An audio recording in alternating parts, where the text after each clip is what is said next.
तो अगर हम सिर्फ कागज पर देखें तो पांडवों को तो ये युद्ध शुरू होने से पहले ही हार जाना चाहिए था। हाँ बिल्कुल। कौरवों के पास 11 अक्षौहिणी सेना थी और पांडवों के पास सिर्फ 7। ये नंबर्स का जो फर्क था वो बहुत बड़ा था। बहुत बड़ा। मतलब किसी भी लिहाज से देखें तो पांडवों को डरना चाहिए था। लेकिन आज हम महाभारत के एक ऐसे श्लोक की गहराई में उतरेंगे जो संजय ने धृतराष्ट्र को सुनाया था। और ये श्लोक पांडवों के उस सीक्रेट वेपन को उजागर करता है जो संख्याओं से कहीं ज्यादा ताकतवर था। बिल्कुल। आज की हमारी चर्चा इसी एक श्लोक पर केंद्रित है जो हमें पांडव सेना की असली शक्ति की एक झलक देता है। हाँ। हमारे हाथ जो दस्तावेज लगे हैं उनका शीर्षक है पांडवों के अजय नायक। तो हमारा मकसद सिर्फ इस श्लोक का मतलब समझना नहीं है, बल्कि इसके पीछे छिपे हुए जो स्ट्रेटेजिक और साइकोलॉजिकल वेट है उसे अनपैक करना है। सही बात है। ये कौन लोग थे जिनका जिक्र संजय कर रहे थे और धृतराष्ट्र के लिए इसका क्या मतलब था? पहले वो श्लोक सुन लेते हैं। जरूर। कश्यश्च परमेश्वासा शिखंडी च महारथा धृष्टद्युम्न विराटश्च सात्यकिश्च पराजिता। ठीक है, तो चलिए इसे खोलना शुरू करते हैं। सबसे पहले सीन को सेट करना जरूरी है। ये कौन कह रहा है और किससे? हाँ, ये बहुत जरूरी है। संजय धृतराष्ट्र से, और ये कोई कोई आम बातचीत नहीं है। ये कोई आम बातचीत बिल्कुल नहीं है। यहाँ सबसे इंटरेस्टिंग बात पता है क्या है? उस सीन का प्योर ड्रामा। सोचिए, एक नेत्रहीन राजा जो अपने बेटों के भविष्य को लेकर बेचैन है, उसे युद्ध के मैदान का हाल सुनना पड़ रहा है। और संजय कोई साधारण दूत नहीं है, उन्हें व्यास से दिव्य दृष्टि मिली हुई है। हाँ, वो सब कुछ देख सकते हैं। मतलब वो जो भी देख और कह रहे हैं वो 100% सच है, उसमें कोई मिलावट नहीं है। ये कोई प्रोपेगेंडा नहीं है, ये दुश्मन की ताकत का एक ब्रूटल और ऑनेस्ट असेसमेंट है। मतलब ये धृतराष्ट्र के लिए किसी बुरे सपने जैसा रहा होगा। वो देख नहीं सकते, लेकिन उन्हें उन योद्धाओं के नाम और उनकी ताकत के बारे में सुनना पड़ रहा है जिनका सामना उनके बेटों को करना है। हाँ। ये सिर्फ एक मिलिट्री ब्रीफिंग नहीं है, ये तो एक तरह का साइकोलॉजिकल टॉर्चर है। बिल्कुल। आप सोचिए उस कमरे का सन्नाटा। संजय एक एक नाम ले रहे हैं, काशीराज, शिखंडी, सात्यकी, और हर नाम धृतराष्ट्र के दिल में एक हथौड़े की तरह लग रहा होगा। हर शब्द का एक वजन है, और संजय ये वजन सीधे सीधे धृतराष्ट्र के मन पर डाल रहे हैं, भले ही उनका इरादा ये ना हो। तो चलिए पहले नाम से ही शुरू करते हैं। कश्यश्च परमेश्वासः, यानी काशी के राजा जो एक महान धनुर्धर हैं। परमेश्वासः, ये शब्द सुनने में ही काफी पावरफुल लगता है। इसका मतलब सिर्फ गुड आर्चर तो नहीं होगा ना? नहीं, बिल्कुल नहीं। ये गुड आर्चर से बहुत आगे की बात है। परम ईशु आसा का मतलब है the one who wields the supreme बो। हाँ। या कह लीजिए मास्टर आर्चर। Master Archer. ये एक तरह से मिलिट्री स्पेशलाइजेशन बताने जैसा है। संजय ये कह रहे हैं कि पांडवों की तरफ एक ऐसा योद्धा है जो धनुर्विद्या में चोटी का माहिर है, एक स्नाइपर की तरह। अच्छा। ये सीधे सीधे कौरव सेना के बड़े बड़े धनुर्धरों जैसे द्रोण, कर्ण या भीष्म को एक साइलेंट चैलेंज है। ये तो बड़ी दिलचस्प बात है। तो ये सिर्फ एक राजा का नाम नहीं है, ये उनकी स्पेसिफिक स्किल सेट पर स्पॉटलाइट डालने जैसा है। एग्जैक्टली। कि हमारी टीम में भी एक वर्ल्ड क्लास आर्चर है। एग्जैक्टली। और यहीं से पांडव सेना की स्ट्रैटेजी की पहली परत खुलती है। उनके पास सिर्फ सैनिक नहीं, स्पेशलिस्ट्स हैं। ठीक है, एक स्पेशलिस्ट आर्चर, मेक सेंस। लेकिन अगला नाम शिखंडी च महारथा, महारथी शिखंडी। यहाँ महारथी शब्द का इस्तेमाल हुआ है। ये भी कोई साधारण उपाधि तो नहीं है ना? ये तो युद्ध की सबसे बड़ी उपाधियों में से एक है। एक महारथी वो योद्धा होता है जो अकेले 10,000 धनुर्धनुर से लड़ सकता है, जो हर तरह के शस्त्र चलाने में माहिर हो। 10,000? हाँ, लेकिन शिखंडी के साथ महारथी शब्द का जुड़ना सिर्फ उनकी काबिलियत नहीं बताता, ये एक सीधा सीधा साइकोलॉजिकल ब्लो है। साइकोलॉजिकल ब्लो, आपका मतलब भीष्म के संदर्भ में है? बिल्कुल। सबको पता था कि भीष्म ने प्रतिज्ञा ली थी कि वो शिखंडी पर शस्त्र नहीं उठाएंगे। हाँ, ये तो सब जानते थे। अब संजय धृतराष्ट्र को बता रहे हैं कि वही शिखंडी जिसे भीष्म एक खतरा नहीं मानते, वो असल में एक महारथी है, एक वन मैन आर्मी। अच्छा। ये कहने जैसा है कि आपका सबसे बड़ा, सबसे अजेय योद्धा, उसका काउंटर वेपन पांडवों ने मैदान में उतार दिया है। वाव। ये सिर्फ एक योद्धा का नाम नहीं है, ये भीष्म की अजेयता पर लगाया गया एक बहुत बड़ा प्रश्न चिन्ह है। तो संजय सिर्फ नाम नहीं गिना रहे, वो तो एक एक करके कौरवों की सबसे बड़ी ताकतों की कमजोरियां गिना रहे हैं। हाँ। पहले काशीराज का नाम लेकर धनुर्धरों को चैलेंज किया और अब शिखंडी का नाम लेकर सीधे भीष्म को टारगेट कर रहे हैं। ये तो बहुत ही सटल लेकिन गहरी चोट है।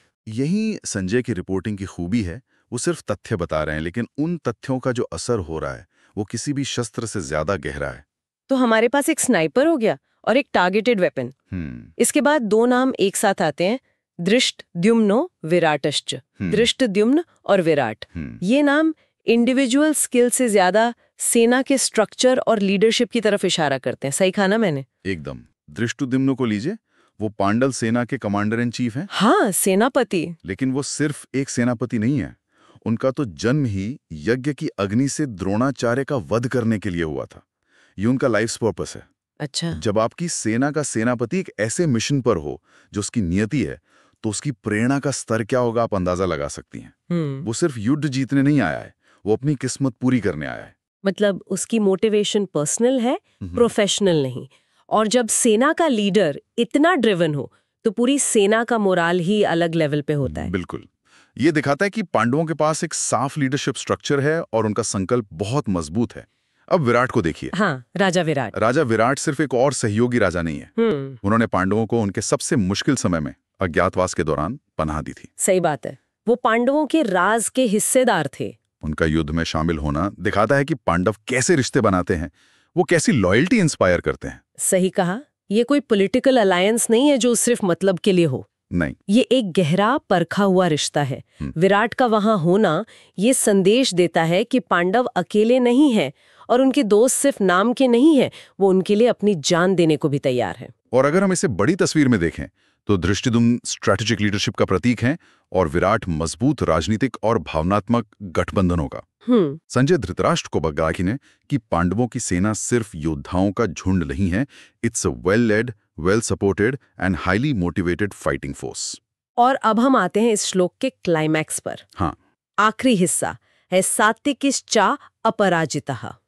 अजेय सात्विकी, अपराजित जिसे कभी हराया न गया हो। ये तो एक बहुत ही बड़ा दावा है। बहुत बड़ा। ये सिर्फ एक विशेषण नहीं है, ये तो एक रेप्यूटेशन है। ये इस श्लोक का साइकोलॉजिकल ट्रम्प कार्ड है। सात्विकी को अपराजित कहना एक तरह का मेंटल वेपन है। अच्छा।